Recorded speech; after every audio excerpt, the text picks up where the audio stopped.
这次来呢，其实就是我们还是想通过这个假期嘛，然后让陪家里人一起回到武汉转一转。原因呢，主要还是因为前面我在武汉曾经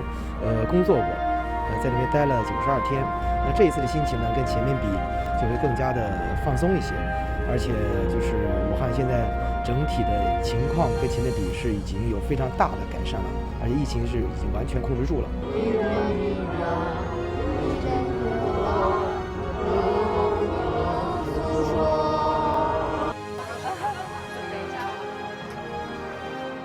病人康复的过程中间，我给他继续又评估了这样的一个肺功能情况，那么给他制定了一个新的训练计划，所以他又能练吸气，又能练呼气，所以我这次也要委托咱们金鹰潭的战友给我的病人也送过去。我们当时在拍照的时候呢，大家都没有见过彼此，但是留下了珍贵的照片。